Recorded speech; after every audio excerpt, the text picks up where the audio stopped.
I think they were going to hand it off to him on that final play that they scored on to win the game. Oh, when he fell? And he fell, yep. And that would have been the yard I needed. And yeah, I mean, Chris Jones wasn't going to tackle him, that's for sure. Dale Earnhardt Jr. just dropped a bombshell. The NASCAR Hall of Famer admitted he was falling out of love with racing. The son of a legend who grew up in the sport stopped wanting to watch.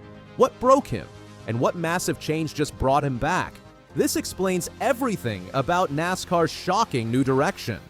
For someone who grew up breathing racing, who spent his childhood in the garage watching his legendary father compete, and who became one of the most popular drivers in NASCAR history, this admission carries serious weight.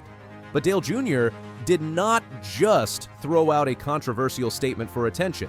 He explained exactly what pushed him to this breaking point and why NASCAR's recent decision to bring back the chase format has reignited his passion for the sport. The problem started with the elimination playoff format that NASCAR used from 2014 through 2025. On his Dale Jr. Download podcast, Earnhardt opened up about how this system gradually killed his enthusiasm as a fan. He remembered being a kid who wanted to devour everything about NASCAR. Every weekend mattered.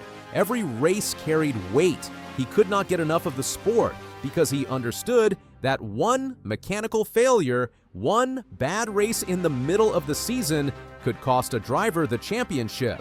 That sense of urgency disappeared under the playoff format. Earnhardt explained that when NASCAR had the full season point system, you absolutely could not take a week off as a fan. That random race in July that seemed unimportant could be the one where your favorite driver blows a motor and loses 180 points.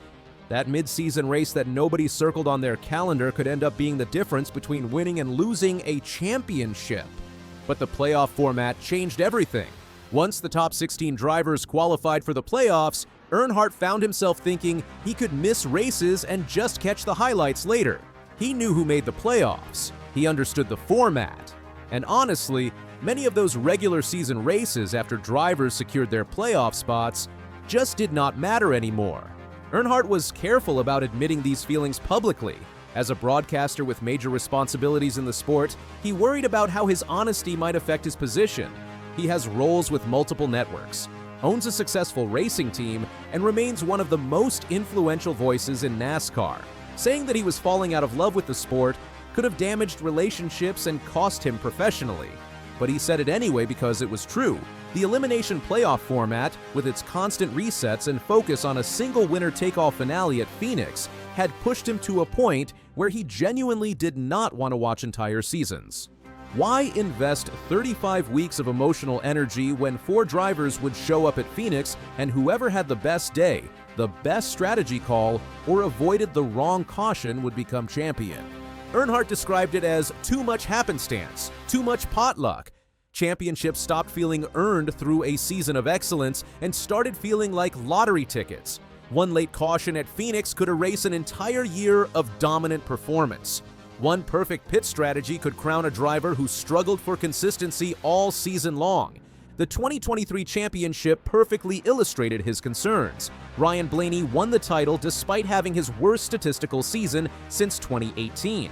He won only once before the playoffs, did not return to victory lane until the round of 12, and posted an average finish of 14.1 with just 8 top 5 finishes. By any traditional measure of season-long dominance, it was not a championship-caliber year. But under the playoff format, none of that mattered because Blaney executed when it counted at Phoenix. This system also introduced the win and you're in rule that fundamentally changed how the regular season worked. One victory, regardless of how inconsistent the rest of the year looked, locked a driver into the postseason. Once that box was checked, the urgency evaporated. Points gaps became meaningless. Week-to-week pressure disappeared. Drivers could essentially coast through the regular season after securing a single win. Earnhardt admitted he loved the win and you're in concept when he was driving. What competitor would not want a guaranteed playoff spot after one great performance? But from a fan perspective, it killed the drama and diminished the importance of consistency. He was glad to see it gone.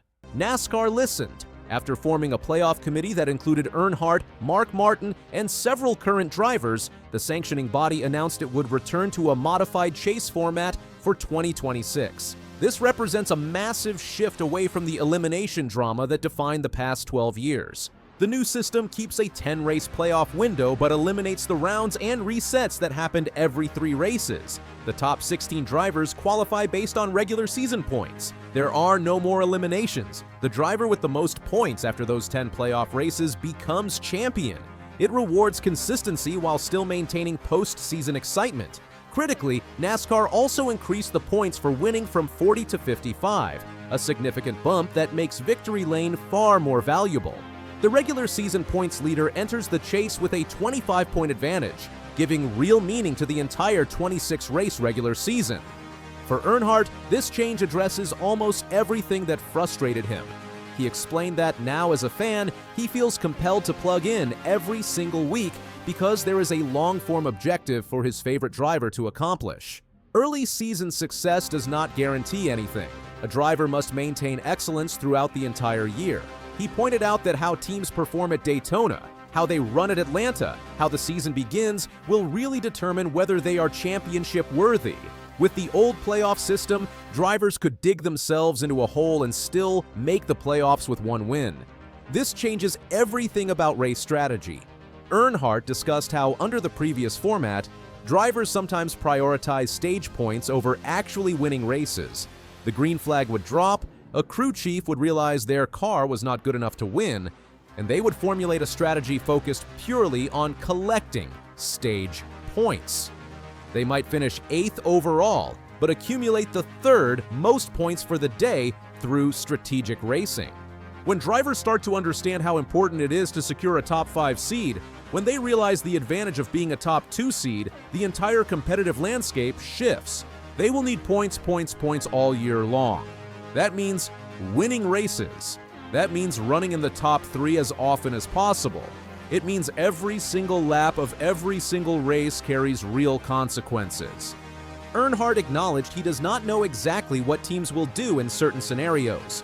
Racing always produces unexpected strategic decisions, but he expects to see less conservative stage racing and more aggressive pursuit of victories because the math now favors taking risks to win instead of playing it safe for a handful of stage points. The new chase format represents the most perfect compromise possible. For fans who stopped watching, for those who got frustrated with the gimmicks and randomness, Earnhardt and Martin both issued the same message: come back. NASCAR is headed in the right direction. The sport listened to its drivers, its legends, and its fans. The 2026 season will restore meaning to every race, reward consistency alongside speed, and produce a champion who truly earned the title through months of excellence rather than one good afternoon in Arizona. Dale Earnhardt Jr. is no longer falling out of love with NASCAR. He is ready to devour it again, just like he did as a kid, and he is not alone.